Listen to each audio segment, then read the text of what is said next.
Bonjour! Dans cette vidéo, tu vas apprendre à représenter l'intégralité des forces vues au lycée à l'aide de vecteurs.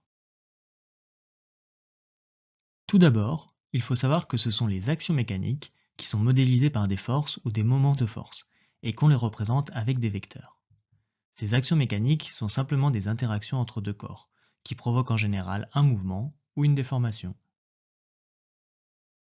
C'est donc le vecteur qui est l'outil mathématique le plus efficace pour représenter les forces. Pour cela, il faut savoir qu'il y a 4 points importants pour définir et donc bien représenter ton vecteur. Tout d'abord, le point d'application. C'est l'endroit où s'applique la force. C'est souvent le point de contact ou le milieu de la surface de contact. Ou bien, ça peut être le centre de masse de l'objet pour les interactions à distance comme la force gravitationnelle. Second point, la direction. C'est la droite par laquelle passe le vecteur. On la décrit par le vocabulaire suivant: verticale, horizontale, parallèle à, perpendiculaire à. Troisième point, le sens. Il s'agit de l'orientation de ta droite. Il y a deux sens sur une droite. Il faut donc décrire le sens avec du vocabulaire comme vers le haut, vers le bas, vers la droite, ou dans le sens du mouvement, ou opposé au mouvement. Et enfin, quatrième point, c'est la norme, c'est-à-dire l'intensité de la force, et elle est proportionnelle à la longueur du vecteur. Elle s'exprime en newtons, et pour représenter les vecteurs, on utilisera souvent une échelle qui fait le lien entre les newtons et les centimètres sur ton schéma. Voici les différentes forces que nous allons représenter dans cette vidéo. Je t'invite à prendre une feuille et à refaire les schémas pour t'entraîner en parallèle de la vidéo. Commençons par le poids. Le poids est une force à distance qui s'exerce dans un champ de pesanteur. Le vecteur qui la représente a pour origine le centre de gravité de l'objet, la direction est verticale et le sens est vers le bas. La formule qui permet de calculer l'intensité de la force est P égale m fois g, avec m la masse de l'objet en kilogrammes et g l'intensité de pesanteur qui vaut 9,81 newtons par kilogramme. Passons à la force gravitationnelle. La force gravitationnelle est une force à distance qui s'exerce entre deux objets possédant une masse. Le vecteur qui la représente a pour origine le centre de gravité de l'objet, la direction est la droite qui relie les deux centres de gravité, et le sens est dirigé vers le second objet vu que c'est une force attractive. La formule qui permet de calculer l'intensité de la force gravitationnelle est F de A sur B égale G fois MA fois MB divisé par D au carré, avec G la constante gravitationnelle, MA et MB les masses des deux objets, et D la distance qui sépare les deux centres de gravité des deux objets. La réaction du sol à présent. La réaction du sol est une force de contact qui s'exerce lorsqu'un objet est posé sur le sol. Le vecteur qui la représente a pour origine le point de contact entre l'objet et le sol. La direction est perpendiculaire au sol et le sens est vers le haut. La formule qui permet de calculer l'intensité de la force n'est pas connue. Cependant, lorsque le sol est horizontal, cette force s'oppose directement au poids. Elle a donc la même intensité que le poids. La tension d'une corde maintenant. La tension d'une corde est une force de contact qui s'exerce lorsqu'une corde est tendue et uniquement lorsque celle-ci est tendue. Le vecteur qui la représente a pour origine le point de contact entre la corde et l'objet. La direction est parallèle à la corde, c'est même sur la corde vu que la parallèle appartient à la corde. Pour le sens, c'est plus compliqué. Il faut regarder si c'est la force de la corde sur l'objet ou la force de l'objet sur la corde. Dans tous les cas, il faut se mettre à la place de l'objet ou de la corde et se demander dans quel sens me tire la corde ou l'objet. Il n'y a pas de formule pour déterminer l'intensité de la force. Passons à présent à la force de rappel du ressort. La force de rappel du ressort est une force de contact qu'exerce un ressort sur un objet. Le vecteur qui la représente a pour origine le point de contact entre l'objet et le ressort. La direction est parallèle à l'axe du ressort. Pour le sens, cela dépend de si l'on comprime ou détend le ressort. Ici, le ressort du bas est écarté de sa position d'origine. Il est donc détendu. Le ressort va donc exercer une force sur l'objet qui ramène l'objet vers le ressort. La formule qui permet de calculer l'intensité de la force de rappel est F égale K fois delta L, avec K la constante de raideur du ressort et delta L est l'élongation du ressort par rapport à sa position d'équilibre et s'exprime en mètres. À présent, si on comprime le ressort, celui-ci va exercer une force sur l'objet qui pousse l'objet vers l'extérieur. La force qui permet de calculer l'intensité de la force de rappel est toujours F égale K fois delta L. Passons à présent aux forces de frottement. Il y a deux types de frottements, les frottements fluides et les frottements secs.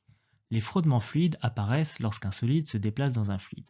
Les forces de frottement fluide sont une force de contact que le fluide exerce sur l'objet. Le point d'application de la force est donc le milieu de la surface de contact entre l'objet et le fluide. Et la direction est la tangente à la trajectoire de l'objet. Et le sens de la force est opposé au mouvement. Il y a plusieurs types de formules qui permettent de calculer l'intensité de la force de frottement fluide, qui sont proportionnelles à la vitesse ou au carré de la vitesse de l'objet. Mais ces formules ne sont pas à connaître par cœur au lycée. Les frottements secs apparaissent lorsqu'un solide se déplace en contact avec un autre solide. Les forces de frottement sec sont donc une force de contact entre deux solides. Le point d'application de la force est donc le milieu de la surface de contact entre les deux solides, et la direction est tangente à la surface de contact entre les deux objets. Le sens de la force est opposé au mouvement. Il n'y a pas de formule qui permette de calculer l'intensité de la force des frottements secs. Passons à la poussée d'Archimède.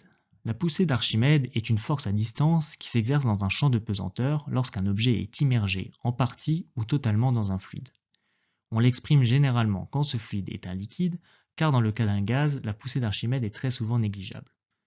Le vecteur qui la représente a pour origine le centre géométrique du volume immergé, la direction est verticale et le sens est vers le haut. La formule qui permet de calculer l'intensité de la force est FA égale m fluide fois G, avec m fluide la masse de fluide déplacée par l'objet en kilogrammes, et G l'intensité de pesanteur qui vaut 9,81 Newton par kilogramme. Pour calculer la masse de fluide déplacée, on utilise la masse volumique du fluide ainsi que le volume de fluide déplacé. Même si elle est très souvent négligeable lorsque le fluide est un gaz, il y a des cas où cette force ne doit pas être oubliée, comme par exemple le cas des montgolfières ou des dirigeables. Dans ces cas, c'est la poussée d'Archimède qui permet à ces engins de voler.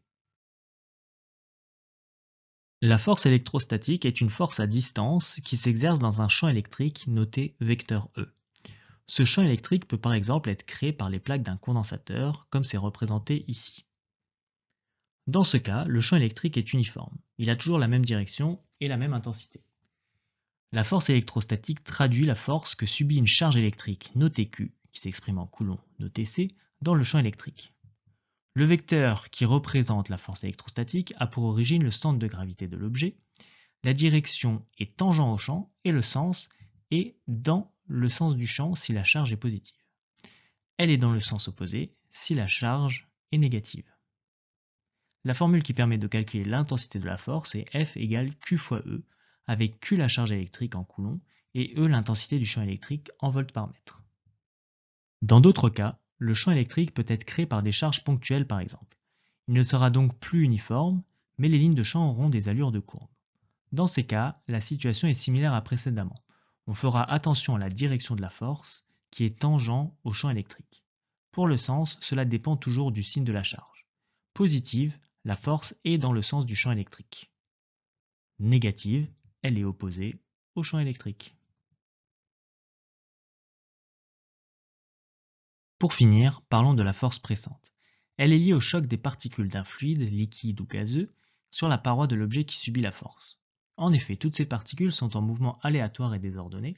On parle de mouvement brownien. Ces particules viennent frapper la paroi de l'objet et lui communiquent une force du fait de ces chocs. La force pressante est la résultante de l'ensemble de ces forces.